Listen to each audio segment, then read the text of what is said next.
Well, I want to say, first off, I've always appreciated that about you, which is why I've agreed to do this twice, actually, because you have a great sensitivity for something called the brand. And it kind of sounds funny to talk about that when you're talking about just an individual. But, when I was growing up, I used to hear people always talk about, his philosophy of life is, and I always thought, I must not be very smart or deep because I don't have a philosophy. Right.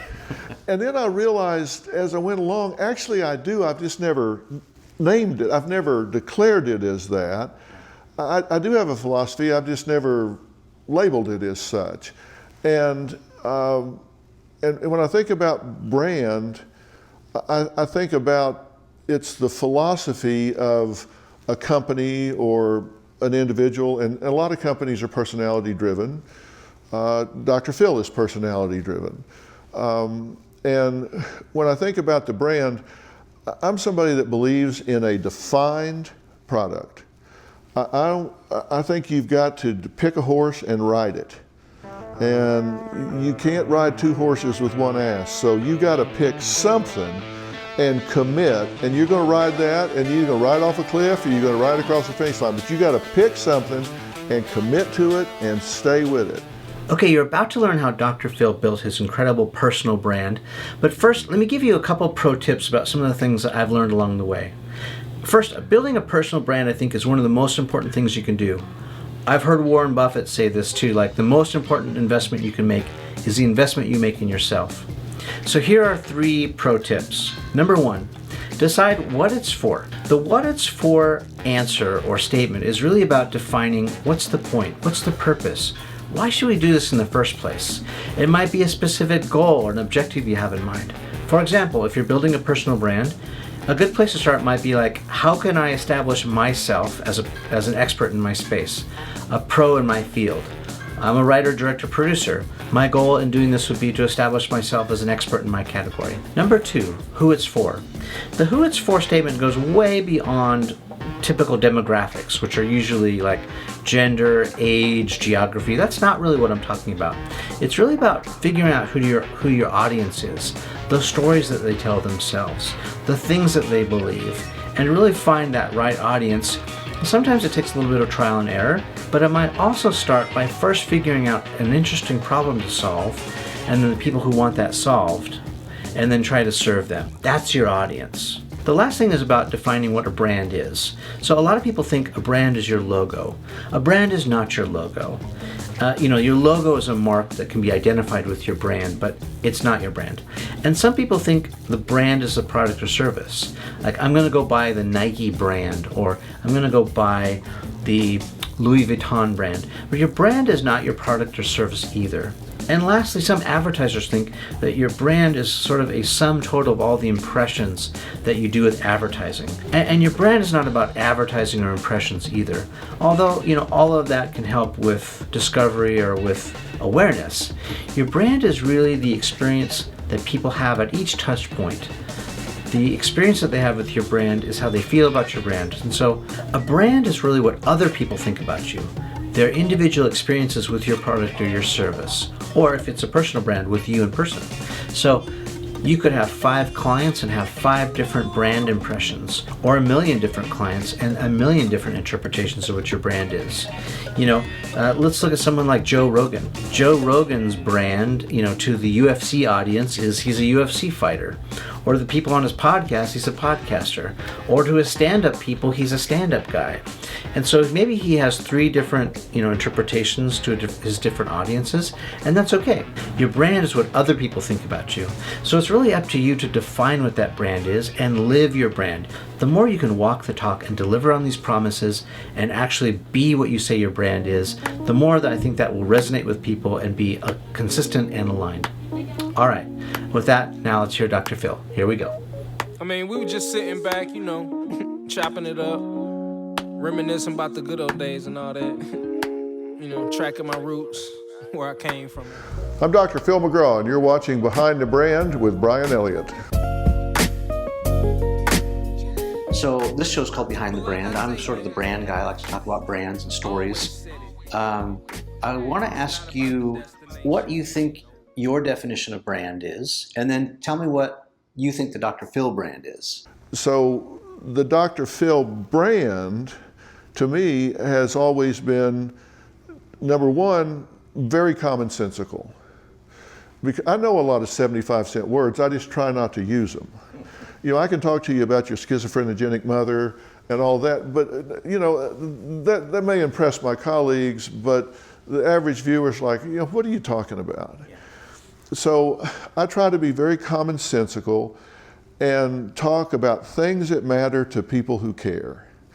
And that's a pretty busy sentence. Things that matter to people that care about those things. And to me, that's a brand in a capsule. If you talk about things in a commonsensical way, and you have your finger on the pulse so you understand what matters to people. And because it doesn't matter what matters to me, because I'm not the typical American, and I'm not my demographic. My demographic in daytime television are women, probably 25 to 54. And I'm not, which is why I've got 300 people on my staff and 90+% of them are women. So I try to be very commonsensical and very straightforward. One thing that has always frustrated me about psychology, and it's often referred to as a soft science, which insults some psychologists, but it doesn't insult me because I look at that as a comparison to a laboratory science where you add things up and you get an equation and here's a number. There's 0.003 parts of this in here. Or you can put it in a petri dish. Exactly. Yeah. Where in psychology, I can talk to you about your depression for 4 months. Are you more or less depressed? Well, what's the outcome criteria? Do you smile more, cry less? Are you have psychomotor retardation or hyperactivity? It's how do you measure? But I like to deal with things in a real clear, measurable way. And I think that comes from growing up poor. When you grow up poor, you're very outcome determinative. Because intentions don't put food on the table. I get that. I heard you say a bunch of things that I'd like to sort of underscore. And can I offer what I think the Dr. Phil brand is about? I think it's pretty accurate. And I also think you're in good company. I think it was Einstein who said, if you can't explain something really complicated very simply to the masses, you don't know it well enough. Mm-hmm. So I think you do a good job of sort of taking complex either emotions or issues, subject matter, and like getting right down to brass tacks. You're a sort of a no-nonsense guy. You talked about logic. That resonates with me. I see that all the time. But I wonder if you get pushback on that from the professional community because it doesn't look like or sound academic. Not from people that watch the show. People that just hear about the show or just kind of know about it in the ether, but they don't really look at it. If people watch the show, they come away saying three things. Number one, he does his homework. Because I get a notebook about 250 pages thick. We do a cross-sectional history, longitudinal history, medical history. We talk to collaterals. We get, if they've been hospitalized or anywhere along the line, we get all that information. If anybody's currently in therapy, we will not book them on the show unless and until we've spoken to the therapist, explained to them what we're going to do on the show, and gotten their written permission for their patient to be on our show. Not one time in 19 years have we ever violated that principle. And so when you take that kind of care, people go, well, I don't have a problem with that. Yeah. So number one, people that watch say he does his homework. Number two, they say he gets it right. And number three, they say he only advances evidence-based therapies. I'm not an off-the-wall woo-woo guy.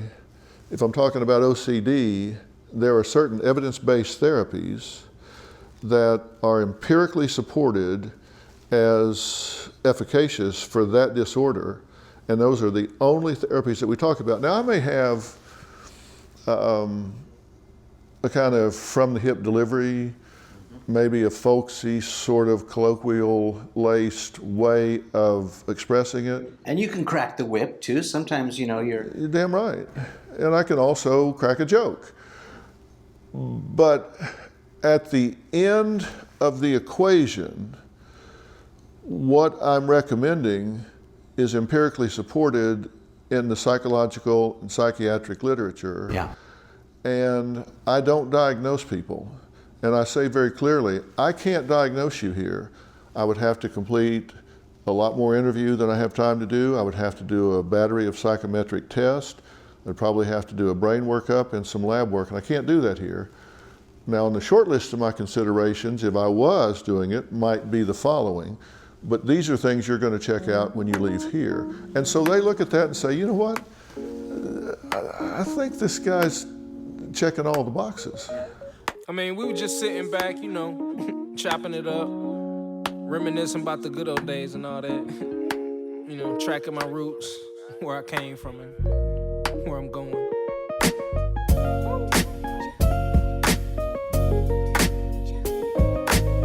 But like I say, man, always said it. It's not about the destination. It's all about the journey.